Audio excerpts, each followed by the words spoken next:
హ్యూమరాలజీ ఎర్రంశెట్టి షాయ్ రచన. Interview. Radio station ఆవరణ అంతా చాలా హడావుడిగా ఉంది. ఇంటర్వ్యూకు వచ్చిన అభ్యర్థులందరూ బయట విజిటర్స్ రూమ్లో కూర్చొని ఇంటర్వ్యూ గురించి ఏవేవో విషయాలు చర్చించుకుంటున్నారు. ఇంటర్వ్యూ ప్రారంభమైంది. మొదటి అభ్యర్థిని లోపలికి పిలిచి చెడామడా ప్రశ్నించి బెదరగొట్టి ఫెయిల్ చేసి పారేశారు అధికారులు. సరిగ్గా అప్పుడే ఢిల్లీ నుంచి డైరెక్ట్ డైలింగ్ చేశారు ఎవరు. హలో, డిప్యూటీ మినిస్టర్ అభ్యర్థి ఒకతను ఇంటర్వ్యూకి వచ్చాడు. ఎలాగైనా సరే అతన్ని సెలెక్ట్ చేయాలి, పేరు రాసుకోండి. స్టేషన్ డైరెక్టర్ గారు హడావుడిగా కాగితము పెన్ను అందుకున్నాడు. చెప్పండి. K Srinivasan, son of K Ramanathan. రాసుకున్నానండి, కానీ కాంపిటీషన్ చాలా స్టిప్గా ఉందండి. 200 మంది అర్హతలు ఉన్నవారు ఇంటర్వ్యూకి వచ్చారు. మరేం పర్వాలేదు, అందరినీ రేడియో స్టేషన్ ఇంటర్నల్ వర్కింగ్ గురించి, ప్రొసీజర్స్ గురించి అడగండి. ఒక్కడు సమాధానం చెప్పలేడు. ఆ విధంగా మా వాడిని ఈజీగా లాగేయవచ్చు. అలాగే సార్. అన్నట్లు మీరు ట్రాన్స్ఫర్కి పెట్టుకున్న అప్లికేషన్ ఇప్పుడే పెద్దసారికి పుటప్ చేస్తున్నాను. 1 వారంలో ఓకే చేస్తాం. Thank you sir. నెక్స్ట్ క్యాండిడేట్ని పిలవచ్చా సార్ అడిగాడు ఫ్యూన్. అప్పుడే వద్దు, కొంచెం సేపు ఆగు అన్నాడు ఎస్డి. ఫ్యూన్ బయటికి వెళ్ళిపోయాడు. ఇదిగో ఈ శ్రీనివాసన్ అనే అభ్యర్థిని మనం ఈ పోస్టుకి ఇంటర్వ్యూలో సెలెక్ట్ చేయాలని ఢిల్లీ ఇన్స్ట్రక్షన్స్. కనుక మనం చేయాల్సింది ఏమిటంటే అభ్యర్థుల కెపాసిటీని టెస్ట్ చేయటం కాదు, ఎలాగోలా వాళ్ళను సెలెక్ట్ కాకుండా చూడడం. అందుకోసం మన రేడియో స్టేషన్లో ఇంటర్నల్ వర్కింగ్ గురించి ప్రశ్నిస్తే మంచిది. 100% క్యాండిడేట్స్ని అవాయిడ్ చేసేయవచ్చు. ఏమంటారు? మిగతా అందరూ నవ్వారు. మీ ఇష్టం, మాదేముంది, మీరు ఎలా చెబితే అలా. నెక్స్ట్ క్యాండిడేట్ అంటూ బెల్ నొక్కాడు ఎస్డి. మరో 2 గంటల్లో అభ్యర్థులంతా విచారంగా ఆ ఆవరణ వదిలి వెళ్ళిపోయారు. ఇంకా ఒకే ఒక్క అభ్యర్థి మిగిలాడు. అతని తర్వాత ఇంకా ఉండేది ఆ రికమెండేషన్ క్యాండిడేటే. కనుక ఇప్పుడొచ్చే వాడిని ఒక్కరిని ఫెయిల్ చేసి పారేస్తే ఇంకా శ్రీనివాసన్ ఆటోమేటిక్గా సెలెక్ట్ అయిపోయినట్లే అన్నాడు ఎస్డి. ఇంతమందిని తెల్ల ముఖం వేయించగా లేనిది ఇంకా ఒక్కడేం సమస్య ఉందిలేండి, రానిండి నవ్వుతూ అన్నాడు ప్రక్కతను. మరుక్షణంలో శ్రోతేశ్వరరావు చిరునవ్వుతో లోపలికి అడుగుపెట్టాడు. గుడ్ మార్నింగ్ సార్స్ అన్నాడు చిరునవ్వుతో. Good morning, take your seat అన్నాడు ఎస్డి. అతను కూర్చొని అందరి వంక ఓసారి చూశాడు. మీ పేరు శ్రోతేశ్వరరావు కదూ అడిగాడు ఒకతను. అవునండి. తమాషాగా ఉందే పేరు. అవునండి, చాలా తమాషా పేరు. పేరు పెట్టడం కూడా చాలా తమాషాగానే జరిగిందండి. నేను పుట్టిన దగ్గర నుంచి రేడియో ప్రోగ్రామ్స్ అంటే చాలు చెవులు రెక్కించుకొని వినేవాడినటండి. ఎంత ఏడుస్తున్నా కానీ నా చెవి దగ్గర రేడియో పెడితే చాలు టక్కున ఏడుపు మానేసేవాడినటండి. అందుకనే మా వాళ్ళు శ్రోతేశ్వరరావు అని పేరు పెట్టారండి. వెరీ గుడ్, బాగుంది. అయితే మీరు చిన్నప్పటి నుంచి రేడియో తాలూకు ఉత్తమ శ్రోత కదా, అందుకని రేడియోకి సంబంధించిన ప్రశ్నలే అడుగుతాం, జవాబు చెప్పండి. ఓ, విత్ ప్లెజర్. మీరు కార్మికుల కార్యక్రమం ప్రోగ్రాం కోసం ఎవరైనా కార్మికుడిని ఇంటర్వ్యూ చేయడానికి వెళ్తారనుకోండి, ఎలా చేస్తారు? రికార్డింగ్ ఎక్విప్మెంట్తో ఫ్యాక్టరీకి వెళ్ళిపోతానండి. అక్కడ మేనేజర్తో మాట్లాడి కార్మికులందరిలోకి అతి తెలివి తక్కువ వాజమ్మ, మాట్లాడటం రాని దద్దమ్మ ఎవడో తెలుసుకొని అతనితో ఇంటర్వ్యూ ప్రారంభిస్తామన్నమాట అండి. వాడు గవర్నమెంట్కి కానీ ఫ్యాక్టరీ యాజమాన్యానికి కానీ వ్యతిరేకంగా మాట్లాడటానికి వీల్లేదని ముందే వార్నింగ్ ఇస్తామండి. ఇంటర్వ్యూ ఇలా ఉంటుందండి. నీ పేరేమిటి బాబు? యాదగిరి అండి. చూడు రాములు, నువ్వు ఈ ఫ్యాక్టరీలో చేరి ఎంతకాలమైంది? 20 సంవత్సరాలు అయిందండి. చేరినప్పుడు జీతం ఎంత అండి? 225. మరిప్పుడు 600 అండి. 600? అబ్బా, అంటే 3 పెంచారన్నమాట మీ ఫ్యాక్టరీ యాజమాన్యం వారు. ఎందుకంటే వారికి కార్మికుల శ్రేయస్సే ప్రధానం కాబట్టి పెంచారు. సరే, చూడు రత్తయ్య, నీకెంతమంది పిల్లలు? మొదటి భార్యకు 2, రెండో. ఓహో, 2 పిల్లలన్నమాట. అంటే దేశక్షేమం, నీ కుటుంబ సంక్షేమం కోసం నువ్వు 2 పిల్లల్ని కన్నాక కుటుంబ నియంత్రణ అమలు పరుస్తున్నావు కదూ? అబ్బే కాదండి, ఇంకా నా 2 పిల్లల్ని కంటూనే ఉన్నారండి. మొదటి పెళ్ళానికి 6, రెండో దానికి 8 మంది. ఇది రికార్డ్ అయిన తర్వాత చేర్పేస్తాం. బాగుంది వెంకయ్య, మన దేశంలో ప్రతి కార్మికుడు కూడా నీలాగా కుటుంబ నియంత్రణ పాటిస్తే ఎంతో మేలు కలుగుతుంది దేశానికి. మరి మీ పిల్లలు ఏం చదువుతున్నారు? పెద్దది 6 చదివి అంట్లు తోముతుంది, రెండోవాడు 2 చదివి అడుక్కు తింటున్నాడు, మూడోది ఇంట్లో నుంచి పారిపోయింది, 4వ వాడు. ఇదంతా ఎడిట్ చేసేస్తాం. ఓహో, పెద్దమ్మాయి 6వ క్లాస్ అన్నమాట. అంటే రెండోవాడు 5వ క్లాస్ అవ్వాలి కదూ? బాగుంది. మరి నీకొచ్చే జీతం శుభ్రంగా సరిపోతుంది కదూ? ఎక్కడండి, నెలకు 200 అప్పు అనే మాట చెరిపేస్తాం. ఓహో, నెలకు 200 మిగులుతుందన్నమాట. బాగుంది. ఆ డబ్బు మరి ప్రభుత్వ బ్యాంకుల్లో దాచుకుంటావన్నమాట. అలా ప్రతి నెల డబ్బు దాచుకొని కూతురు పెళ్లికో కొడుకు ఇంజనీరింగ్ చదువుకో ఉపయోగిస్తావు అంతేగా? బాగుంది. ఇకపోతే మీ ఫ్యాక్టరీలో ఏదైనా ప్రమాదం జరిగి ఎవరికైనా గాయాలు తగిలితే యాజమాన్యం ఎలాంటి సౌకర్యాలు కల్పిస్తారు? దొంగ బాడుకవులు ఆళ్ళెం సౌకర్యాలు ఇస్తుండ్రు సార్. మొన్నటికి మొన్న రాజయ్య చేయి మిషన్లో పడి విరిగితే వాడిని 30 తిప్పలు పెట్టి 3 చెరువుల నీళ్లు త్రాగించి చివరకు 200 ఆడి ముఖాన కొట్టిండ్రు సార్. అట్లనే రమణయ్య. ఇదంతా రికార్డు చేయమండి. అసలు చేసినట్లు వాడిని నమ్మిస్తాం. మాట్లాడమేం రాములు? ఎవరికైనా గాయాలు తగిలితే నష్టపరిహారం ఇవ్వటము, కుటుంబాన్ని ఆదుకోవటము, ఇవిగాక ఇంకా చాలా సౌకర్యాలు కలుగజేస్తారన్నమాట. వెంకటయ్య, చాలా సంతోషంగా ఉంది. నీ దగ్గర ఇన్ని అద్భుతమైన విషయాలు తెలుసుకున్నందుకు నమస్కారము. దండం బాబు. ఇదండి ఇలా చేస్తాను కార్మికుడితో ఇంటర్వ్యూ అంటూ ముగించాడు శ్రోతేశ్వరరావు. ఇంటర్వ్యూ చేసే ముగ్గురు మొహామొహాలు చూసుకున్నారు. అతను చెప్పిన సమాధానం 100% కరెక్ట్ కనుక అందులో అతన్ని ఫెయిల్ చేయడం కుదరదు.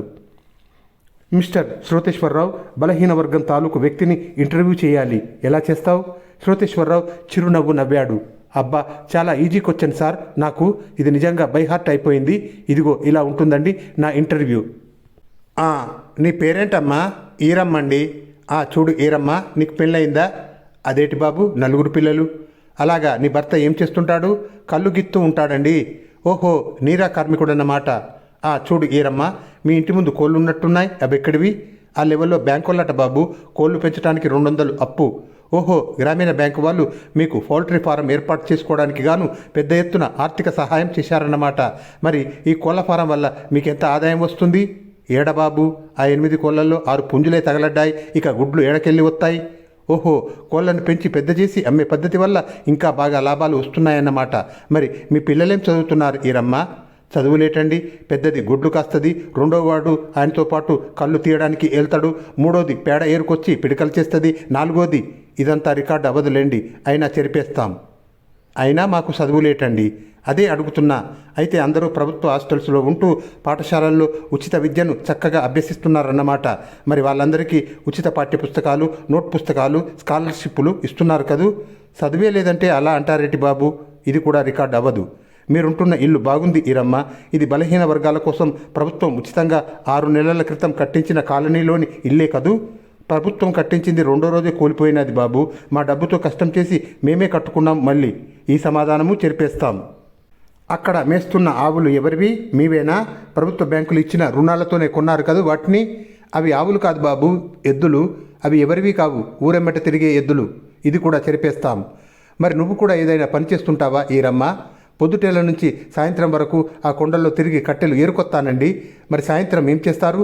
అందరం కలిసి కూకొని తాగుతామండి. ఇది కూడా చెరిపేస్తాం. ఓహో, సాయంత్రాల్లో ప్రభుత్వం మీకోసం ప్రత్యేకంగా ఏర్పాటు చేసిన వయోజన విద్యా కేంద్రానికి వెళ్ళి చదువు నేర్చుకుంటారన్నమాట. చాలా సంతోషం. మరి ఆ తర్వాత కూడు తిని తొంగుంటాం. అంటే ప్రభుత్వం చేసిన ఈ సహాయాల వల్ల మీ కుటుంబం యావత్తు సుఖంగా జీవితాన్ని గడుపుతూ సంఘంలో పైకి రాగలుగుతున్నారన్నమాట. చాలా సంతోషం ఈరమ్మ. ఇంకా సెలవు తీసుకుంటాం మేము. ఇదండి బలహీన వర్గాల వారితో ఇంటర్వ్యూ అంటూ ముగించాడు శ్రోతేశ్వరరావు.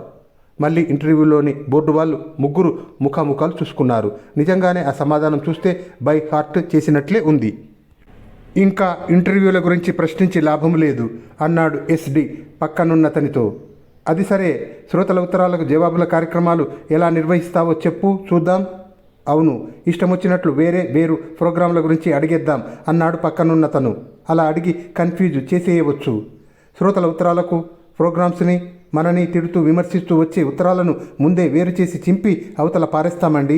మన కార్యక్రమాలను అన్నిటిని పొగిడే ఉత్తరాలను చదువుతూ మధ్య మధ్యలో ఒకటో అరో పలానా ప్రోగ్రాం బాగాలేదు అన్న వాక్యాలు చదువుతాం.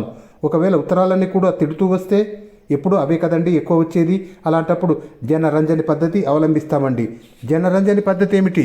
అదేనండి, చేతికందిన సినిమా రికార్డు వేసి నారాయణ ఖేడ్ నుంచి షీలా, లీలా, సుశీల, అవలీల, సుగోల, గణాపురం నుంచి శివరాం, బలరాం, శ్యామ్, ఇమాం అన్న బోగస్ పేర్లు చదువుతాం కదా, ఆ పద్ధతి అన్నమాట అండి. సరే, న్యూస్ రీడర్గా ఎలాంటి న్యూస్ ప్రజలకు అందజేస్తావు? న్యూస్ బులెటిన్స్ అన్నీ తీసుకొని ముందు వాటిలో నుంచి ప్రభుత్వాన్ని విమర్శకు గురిచేసే వార్తలన్నీ సెన్సార్ చేసి అవతల పారేస్తానండి. మిగిలిన వాటిల్లో మొదటి వార్త మన ప్రధానమంత్రి గురించి కానీ, ఒకవేళ అలాంటివేమీ దొరక్కపోతే కేంద్ర మంత్రుల గురించి కానీ తీసుకుంటాం.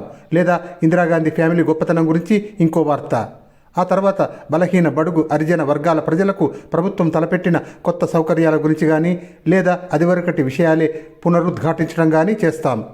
అప్పుడు దేశంలో ఏవో ఒక మూల జరిగిన కారు ప్రమాదం గురించో లేక రైలు బస్సు ప్రమాదాల గురించో చెప్పి మృతులు గాయపడిన వారి సంఖ్యలు వివరిస్తాం. ఆ తర్వాత అల్లర్లు నగరాల గురించి. అల్లర్ల విషయంలో కాల్పులలో చనిపోయిన వారి విషయం వదిలేసి పరిస్థితి ప్రశాంతంగా ఉంది అంటాం. ఆ తర్వాత కేంద్ర ప్రభుత్వ ఉద్యోగులకు మంజూరు చేసిన 10 రూపాయల డిఏ గురించి 2 రోజుల పాటు వార్తల్లో ఊదరగొడతాం. అయినా ఇక్కడ ముఖ్యమైన విషయం గుర్తుంచుకోవాలి మళ్ళీ. అదేంటంటే డిఏ పెరిగినప్పుడల్లా పెరిగే నిత్యావసరాల ధరల గురించి ఏ పరిస్థితిలోనూ వార్తల్లో చెప్పకూడదు. ఆ తర్వాత ఎలక్షన్లు అయ్యాక ఓట్ల లెక్కింపు సమయంలో కేంద్రంలో అధికారంలో ఉన్న పార్టీ ఓడిపోయినా ఆ విషయం చెప్పకూడదు. ఆ పార్టీ గెలిచినవి 1-2 స్థానాలే అయినా ఆ విషయమే ఊరికే ఊదరగొట్టేయాలి. ఆఖరిలో ఒక వాక్యం దేశంలోని అన్ని ప్రతిపక్ష పార్టీల గురించి ఉండాలి. లేకపోతే వాళ్ళు పార్లమెంటులో ఊరికే గొడవ చేస్తారండి అంటూ ముగించాడు శ్రోతేశ్వరరావు. అక్కడున్న వారికి ఏం చేయాలో అర్థం కావటం లేదు. మొత్తం అందరినీ 2 గంటల్లో వదిలించుకోగలిగారు, కానీ ఈ ఒక్క ఘటాన్ని ఫెయిల్ చేసి బయటికి పంపడం వారికి చేత కావటం లేదు. రేడియోలు ప్రసారం చేసే కథలు, నాటికలు ఎలాంటివి సెలెక్ట్ చేస్తావు అడిగాడు రెండో అతను ఆలోచించి మరో అస్త్రాన్ని వదులుతూ. అందులో పెద్ద ఇది ఏముందండి, కథ అయినా నాటికైనా పాటలైనా హరికథలైనా బుర్రకథలైనా ఏదైనా సరే 6 సూత్రాల పథకంలోని ఏదో ఒక సూత్రం గురించి లేదా 20 సూత్రాల గురించి. కానీ హరిజనుల మీద రాసిన నాటకాలకు, వెట్టి చాకిరి నాటకాలకు ప్రిఫరెన్స్ ఇస్తాం. అవి ఉండాలండి, లేకపోతే తీసి అవతల పారేస్తాం. మరి ఆ నాటకాలు ఎవరు రాసినవి ప్రసారం చేస్తావు? శ్రోతేశ్వరరావు ఆనందంగా అరిచాడు. అబ్బా అబ్బా, ఎంత ఈజీ క్వశ్చన్, చెప్పనా అండి? చెప్పు నాయనా, దిగులుగా అన్నాడు ఎస్డి. ఎక్కువ భాగం రచయితలు కాని వాళ్ళు లేదా రచనలు చేయడం నేర్చుకుంటున్న వాళ్ళతో రాయిస్తామండి. ఎందుకంటే వాళ్ళకిక పాపం మిగిలింది రేడియో ఒక్కటే కదండి. అంటే వాళ్ళను బలహీన వర్గంగా భావించి అలా సహాయం చేస్తామన్నమాట అండి. అందులో కూడా కిక్ బ్యాక్ ఇచ్చే వాళ్ళనే ఎంకరేజ్ చేస్తామన్నమాట. దేశ నాయకులు ఎవరైనా పరమపదించినప్పుడు ఏం ప్రోగ్రామ్స్ ఇస్తావు అడిగాడు మొదటి పెద్ద మనిషి కాసేపు ఆలోచించి. గోవింద గోవింద, వారం రోజుల పాటు ఏడుపు మ్యూజిక్కే కదండి, ఇంకా ప్రోగ్రామ్స్ ఏముంటాయి నా బొంద. ఉదయం డ్యూటీకి రాగానే కుయ్యోమంటూ మొదలెట్టే టేప్ తగిలించి మనం బయటికి వెళ్ళి బోలెడన్ని సొంత పనులన్నీ చూసుకొని సాయంత్రం వచ్చి ఆ టేప్ తీసేస్తామన్నమాట అండి. ఇంకేం ప్రశ్న వేయాలా అని ఎస్డి ఆలోచించసాగాడు. ఈలోగా రెండో పెద్ద మనిషి టకీవని అతి క్లిష్టమైన ప్రశ్న వదిలాడు. మిస్టర్ శ్రోతేశ్వరరావు, మనకు అతి ముఖ్యమైన పండుగలకు, జాతీయ సెలవులకు ఏం ప్రోగ్రామ్స్ ఏర్పాటు చేస్తావు? వాటికి ప్రోగ్రామ్స్ అని పెద్దగా ఏమీ ఉండవండి. గాంధీజీ బర్త్డే ఉందనుకోండి, ఆ రోజు తెల్లవారుజాము నుంచే గాంధీ తాత మీద తెలుగు సినిమా పాటలు వేయడం స్టార్ట్ చేస్తామండి. మొట్టమొదటి పాట భలే తాత మన బాపూజీ, బాలల తాత బాపూజీ వేస్తామండి. ఆ తర్వాత గాంధీ పుట్టిన దేశమా ఇది, నెహ్రూ కోరిన రాజ్యమా ఇది పాట అండి. ఆ తర్వాత గాంధీ పుట్టిన దేశం, రఘురాముడు ఏలిన రాజ్యం పాట లాగిస్తామండి. మరొకటి గాంధీ మహాత్ముడు కలలు గన్న మరో ప్రపంచం పాట ఆ తర్వాత వేసేస్తాం. ఇలా వేసినవే వేస్తూ మధ్య మధ్యలో రఘుపతి రాఘవ రాజారాం తగిలిస్తూ లాగించేస్తామండి. ఇక కృష్ణ జయంతి రోజున మీకు తెలియంది ఏముందండి? తెల్లవారుతూనే ఏ కృష్ణ ముకుంద మురారి పాటతో మొదలుపెట్టి కృష్ణ అన్న పదం పాటలో ఉంటే చాలు, ఆ పాటలన్నీ మూత ఎక్కించేస్తాం. ఇక రక్షాబంధన్ పండుగ రోజున అన్నయ్య సన్నిధి అదే నాకు పెన్నిది పాటతో మొదలెట్టి మొత్తం సినిమాల్లోని అన్నా చెల్లెల పాటలన్నీ లాగించేస్తాం. ఇక దీపావళి నాడు చీకటి వెలుగుల రంగేలి మన జీవితమే ఒక దీపావళి అనే పాటతో మొదలుపెట్టి అన్ని దీపావళి పాటలు వేసేస్తాం. ఇక శ్రీరామ నవమికి రామకథను వినరయ్యాతో మొదలెట్టి తుప్పు వదిలించేస్తాం. ఇక నాగుల చవితి నాడు ప్రశ్న అడిగిన తన ముఖం పాలిపోయింది. చాలు మిస్టర్ శ్రోతేశ్వరరావు, చాలు ప్లీజ్ అని బ్రతిమాలాడు. శ్రోతేశ్వరరావు ఆపేశాడు.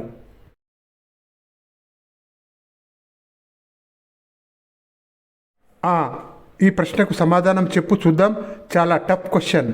మన ప్రధానమంత్రి రేడియోలో మాట్లాడతానని కబురు చేశారు అనుకో, ఏం చేస్తావు? శ్రోతేశ్వరరావు బిరగబడి నవ్వాడు. భలేవారే సార్, ఇంతసేపు ఆలోచించి ఇంత చిన్న ప్రశ్న అడిగారు ఏమిటి? ప్రధానమంత్రి గారు ఉండే చోటికి మొత్తం రేడియో స్టేషన్ని తీసుకెళ్ళి వారు చెప్పే విషయాలన్నీ తూచా తప్పకుండా రికార్డు చేస్తామండి. స్టేషన్ డైరెక్టర్ ఆలోచనల్లోంచి టక్కున తేరుకున్నాడు. ముఖానికి నుదుటికి పట్టిన చెమటలు తుడుచుకున్నాడు. అదే రాష్ట్ర ముఖ్యమంత్రి అడిగితే అది ఆ ముఖ్యమంత్రి ఏ పార్టీకి చెందినవాడా అనే దాన్ని బట్టి ఉంటుంది అండి. ఉదాహరణకు మన రాష్ట్ర ముఖ్యమంత్రి ఎన్టీ రామారావు రేడియోలో మాట్లాడతాను అని అన్నాడే అనుకోండి, వీల్లేదు పొమ్మంటామండి. ఇదిగో శృతేశ్వరరావు, మేము ముగ్గురం కలిసి ఆలోచించి ఇంకొక ప్రశ్న తయారు చేస్తాం, అంతవరకు బయట కూర్చుంటే. ఓ ఎన్ని రోజులు కూర్చోమన్నా కూర్చుంటానండి. నా పేరే శృతేశ్వరరావు కదండి. రేడియో స్టేషన్లో గడపటం కంటే నాకు కావాల్సింది ఇంకేముందండి అంటూ అతను బయటికి వెళ్ళిపోయాడు. మరుక్షణం ముగ్గురు ఏ ప్రశ్న అడగాల అన్న తర్జన భర్జనలో మునిగిపోయారు. గంట సేపటి తర్వాత కానీ వాళ్ళకు కావలసిన కఠినమైన ప్రశ్న దొరకలేదు. దొరికిందే తడవుగా శృతేశ్వరరావుని దబ్బున లోపలికి పిలిపించారు. మన రేడియో స్టేషన్కి సాధారణంగా పరమ చెత్త స్క్రిప్టులు వస్తాయి కదా, వాటిల్లో చాలా వరకు మనం ప్రసారం చేస్తాం. అసలు ఏమాత్రము ప్రసార యోగ్యం కాని చెత్తను మనం ఏం చేస్తాం? చింపి పారేస్తామా? చెత్తబుట్టలో వేస్తామా? రెండూ చేయమండి. అలాంటి రచనల కోసమే యువవాణి ప్రసారాలు ప్రారంభించామన్నమాట అండి. అందుచేత రేడియో స్టేషన్లో ప్రసారానికి పనికిరాని చెత్త అంటూ ఏమీ మిగలదండి. ముగ్గురి ముఖాలు వాడిపోయినాయి. ఇంకా తాము చేయగలిగింది ఏమీ లేదు. శృతేశ్వరరావుకు ఉద్యోగాన్ని ఇవ్వక తప్పదు. ఈ ఉద్యోగానికి అన్ని విధాలా అతనికే అర్హత ఉన్నది.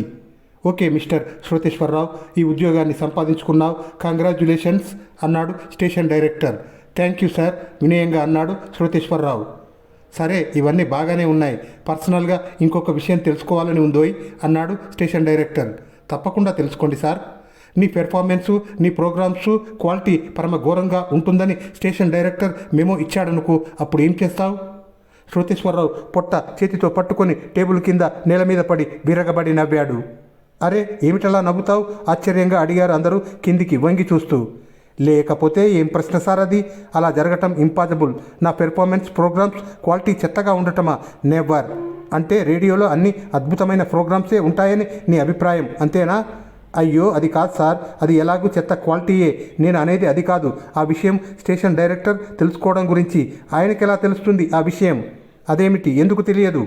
తెలుగు ఏరియాలో రేడియో స్టేషన్లకు స్టేషన్ డైరెక్టర్గా ఎప్పుడూ తెలుగు రాని వాళ్ళనే వేస్తారు కదా, మరి వాళ్లకు ఇక ఈ పెర్ఫార్మెన్స్లు, క్వాలిటీలు ఇంకేం తెలుస్తాయి సార్? శ్రోతలందరూ అరిచి గీపెట్టినా అర్థం కాదు. అందుచేత ఇక ఆయన నాకు మెమో ఇచ్చే అవకాశమే లేదు.